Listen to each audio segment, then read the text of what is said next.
Hi guys! Magandang hapon sa lahat. Ipagpapatuloy ko lang yung kwento ko. Part 2. Nung kwento ko tungkol sa aking panaginip. So ito guys, so habang nagmamadre yung kapatid ko, habang pumasok siya na nasa loob siya ng kumbento, ito naman ay naging isa sa mga naging panaginip ko.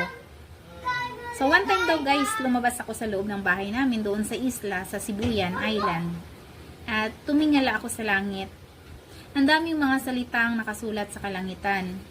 At isa sa pinaka natandaan ko sa mga salitang nakasulat sa langit na aking nabasa ay eto, na ang mundo ay punong-puno na ng mga taong makasalanan.